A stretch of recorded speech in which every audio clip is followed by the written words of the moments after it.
मंच पर आ गए हैं, सुनेंगे। लोकप्रिय मुख्यमंत्री श्री भूपेंद्र भाई पटेल, केंद्र में मंत्रिपरिषद के मेरे साथी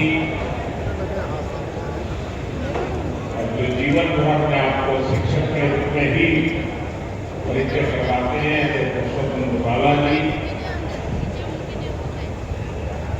पिछले चुनाव में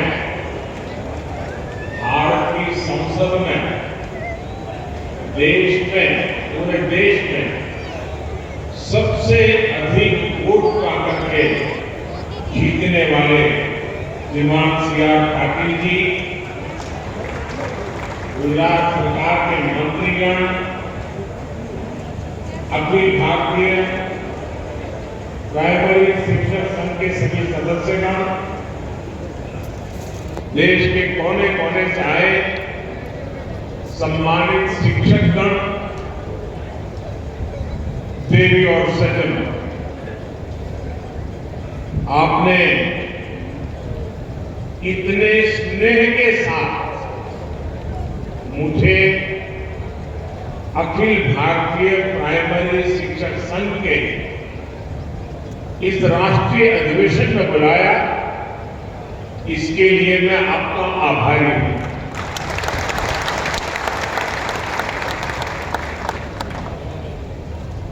आजादी के अमृत काल में जब भारत विकसित होने के संकल्प के साथ आगे बढ़ रहा है, हेलो, आप सभी शिक्षकों की भूमिका बहुत ज्ञान बहुत बड़ी। 7:30 पौने 8 बजे बिफोर पहुंच गया था। गुजरात में रहते हुए मेरा प्राथमिक शिक्षकों के साथ मिलकर के राज्य की पूरी शिक्षा व्यवस्था को बदलने का अनुभव रहा।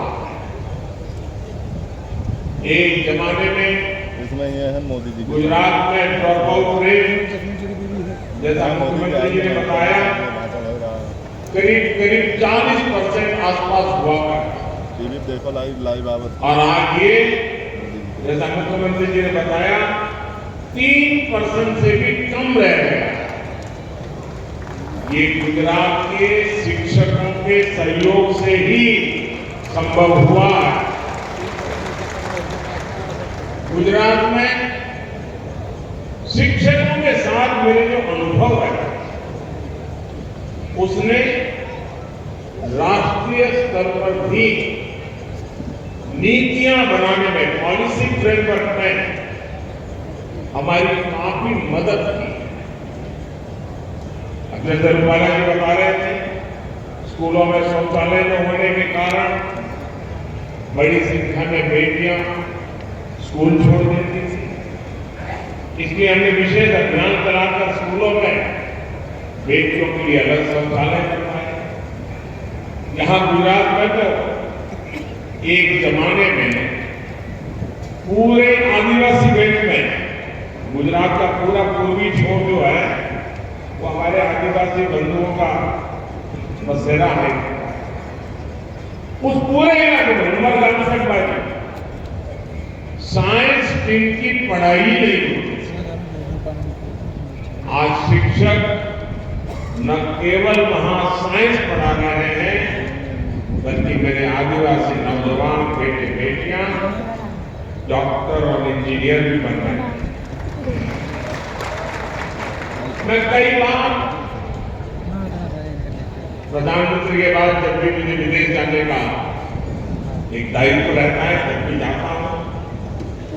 विदेश में इन नेताओं से जब मिलता हूं और वो जो बातें बताते हैं, यहां बैठा हुआ और इस बात को सुनने वाला हर शिक्षक गर्व अनुभव करेगा। मैं अपने अनुभव बताता हूं आपको।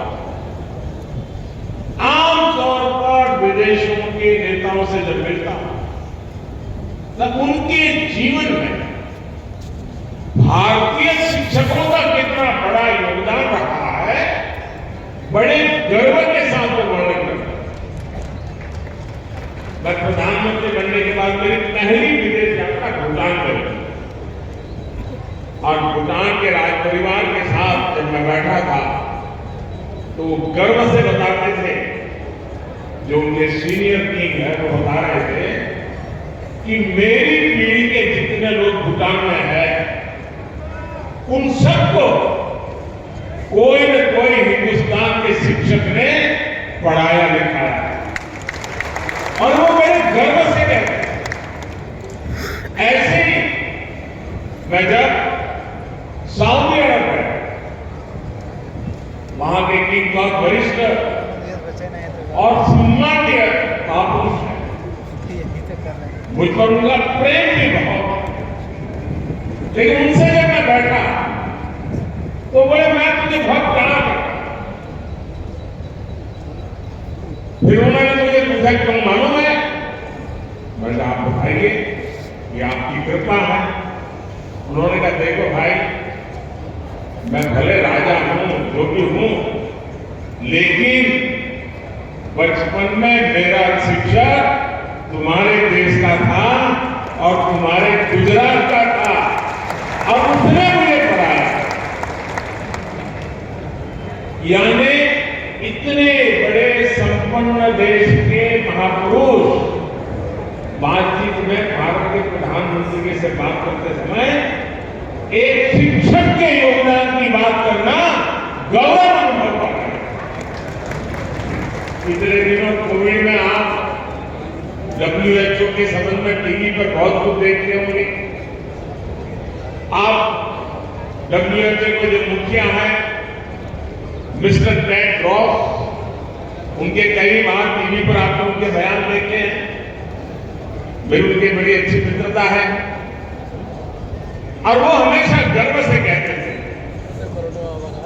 पिछले दिनों जामनगर आए थे तब भी वो उसी गर्व के साथ दोबारा उल्लेख किया। उन्होंने कहा बचपन से मेरी जिंदगी के हर पड़ाव में कोई न कोई हिंदुस्तानी शिक्षक का योगदान रहा। मेरे जीवन को बनाने में भारत के शिक्षक का योगदान रहा। और फिर तो उन्होंने मुझे ये भी कहा कि मैं आज भारत आया हूं, भारत के शिक्षकों ने मुझे बढ़ाया है, आप मुझे एक भेंट सौगात दे सकते हैं क्या? मैंने कहा क्या? बोले लेकिन आपको देनी पड़ेगी और सार्वजनिक रूप से देनी पड़ेगी। मैंने कहा जरूर दूंगा, बताइए। बोले आज मेरा नाम हिंदुस्तानी नाम से बना लो, और मैंने सार्वजनिक रूप से मिस्टर टेड्रोस का नाम श्रीमान तुलसी रखा। यानी भारत के शिक्षकों के प्रति जहां जहां भी वो गए दुनिया में, वो ऐसी अमिट छाप छोड़ करके आए हैं, पीढ़ियों के बाद भी लोग उनको याद करते हैं। साथियों, जैसे रुपाला के गर्व से कह सकते हैं कि वो आजीवन शिक्षक है, मैं स्वयं का शिक्षक नहीं, लेकिन मैं गर्व से कहता हूं कि मैं एक आजीवन विद्यार्थी हूं। मैंने आप सभी से समाज में जो कुछ भी होता है उससे बारीकी से ऑब्जर्व करना सीखा। आज प्राथमिक शिक्षकों के इस अधिवेशन में अपने इन्हीं अनुभवों को मैं आज जरा जी भर करके आपके सामने कुछ कहना चाहता हूं।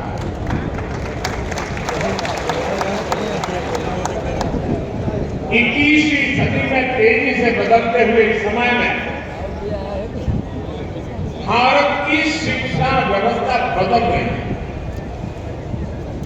शिक्षक बदल रहे हैं, छात्र भी बदल रहे हैं।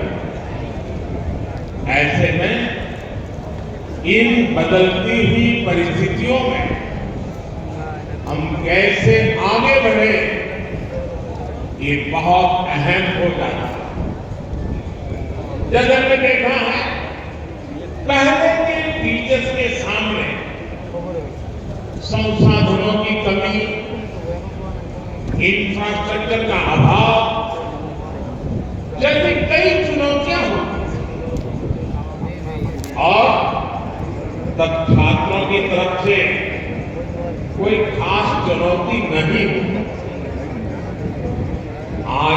टीचर्स के सामने से संसाधन और सुविधाओं की जो कमी थी, वो जो समस्याएं थी, वो धीरे धीरे दूर हो गई। लेकिन आज की पीढ़ी के बच्चे, छात्र, उनकी जो जिज्ञासा है, उनका जो कौतूहल है, वे माँ बाप के साथ साथ टीचर्स के लिए भी एक बहुत बड़ी चुनौती, चैलेंज लेकर आया है। ये छात्र आत्मविश्वास से भरे हुए हैं, ये छात्र लीडर हैं और उनका स्वभाव 8 साल की उम्र का, 9 साल की उम्र का छात्र भी टीचर को चुनौती देता है। वो शिक्षा के पारंपरिक तौर तरीकों से कुछ नई चीजें उनसे पूछता है, बात करता है। उनकी जिज्ञासा शिक्षकों की चुनौती देती है और वो पाठ्यक्रम और विषय से बाहर जाकर उनके सवालों को जवाब दे। यहाँ बैठे हुए वर्तमान टीचर वर्तमान बच्चों से रोज अनुभव करते हैं, वो ऐसे सवाल लेकर के आते होंगे, आपको भी बड़ा मुश्किल हो जाता है। छात्रों के पास इंफॉर्मेशन के अलग अलग स्रोत हैं, इसने भी शिक्षकों के सामने खुद को अपडेट रखने की चुनौती पेश की। इस चुनौतियों को एक टीचर कैसे हल करता है, इस पर हमारी शिक्षा व्यवस्था का भविष्य निर्भर करता है। और सबसे अच्छा तरीका ये है कि इन चुनौतियों को पर्सनल और प्रोफेशनल ग्रोथ के अवसर के तौर पर देखा है। ये चुनौतियां हमें लर्न, अनलर्न और रीलर्न करने का मौका देती है। इन्हें हल करने का एक तरीका ये है कि शिक्षण के साथ साथ स्वयं को छात्र का गाइड और मेंटर भी बनाए। आप भी जानते हैं कि गूगल से डेटा मिल सकता है, लेकिन डिसीजन खुद ही लेना पड़ता है। एक गुरु ही छात्र को गाइड कर सकता है कि वो अपनी जानकारियों का सही उपयोग कैसे करे। टेक्नोलॉजी से इंफॉर्मेशन मिल सकती है, लेकिन सही दृष्टिकोण तो शिक्षक ही दे सकता है। सिर्फ एक गुरु ही बच्चों को ये समझने में मदद कर सकता है कि कौन सी जानकारी उपयोगी है और कौन सी नहीं है। कोई भी टेक्नोलॉजी किसी विद्यार्थी की पारिवारिक स्थिति को नहीं समझता। एक गुरु ही उसके हालात को समझकर उसे सभी मुश्किलों से बाहर निकलने के लिए प्रेरित कर सकता है। इसी तरह दुनिया की कोई भी टेक्नोलॉजी ये नहीं सिखा सकती कि किसी विषय की गहराई में जाकर उसे कैसे डीप लर्निंग कैसे करें। जब इंफॉर्मेशन की भरमार हो, इंफॉर्मेशन के पहाड़ खड़े हो जाते हैं, तो छात्रों के लिए ये महत्वपूर्ण हो जाता है कि वो कैसे एक चीज पर अपना ध्यान केंद्रित करें।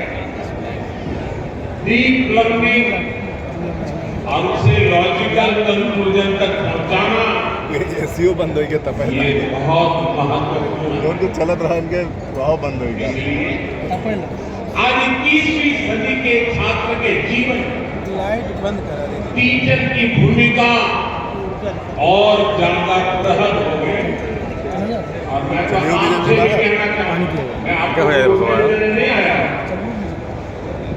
और नहीं मैं उपदेश दे सकता, लेकिन आप पल भर के लिए ये भूल जाइए कि आप टीचर हैं।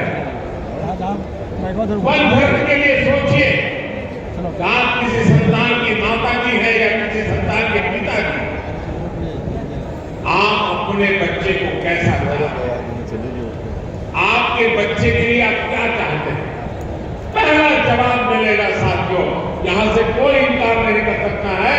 पहला जवाब मिलेगा, मैं भले टीचर हूं, हम माता पिता दोनों भले टीचर हैं, लेकिन हमारे बच्चों को अच्छा शिक्षक मिले, अच्छी शिक्षा मिले। आपके दिल में भी बच्चों के लिए पहली कामना है आपके बच्चों को अच्छा शिक्षक अच्छी शिक्षा मिले। जो कामना आपके दिल में है वही कामना हिंदुस्तान के कोटि कोटि माता पिता के दिल में भी है। जो आप अपने बच्चों के लिए चाहते हैं वो हिंदुस्तान का हर माँ बाप अपने बच्चों के लिए चाहता है। अशोक सिंह उम्मीद करता है अच्छे शिक्षक बनो, इस बात को उनका मतलब यही है। हमेशा ध्यान में रखिए कि विद्यार्थी आपसे, पूरे समुदाय के आपकी सोच से, पेंशन ही हो तो पूरे समुदाय में आपके रोजमर्रा के व्यवहार से, नेतन के ऊपर खाली आपकी बोलचाल से, आपके उठने बैठने के तरीके से वो बहुत कुछ सीखता है। आप जो पढ़ा रहे हैं और छात्र जो आपसे सीख रहा है उसमें कभी कभी बहुत अंतर। आप सोचते होंगे कि आप गणित, विज्ञान, इतिहास या कोई अन्य विषय पढ़ा रहे हैं, लेकिन छात्र आपसे सिर्फ वो विषय नहीं सीख रहा, वो ये भी सीख रहा है कि अपनी बात कैसे रखनी चाहिए। वो आपसे धैर्य रखने, दूसरों की मदद करने जैसे गुण भी सीख रहा है। आपको देखकर ही वो सीखता है कि सख्त छवि रखकर भी स्नेह कैसे जताया जा सकता है। निष्पक्ष रहने का गुण भी उसे शिक्षक से ही मिलता है। इसलिए प्राइमरी एजुकेशन का रोल बहुत इंपॉर्टेंट होता है।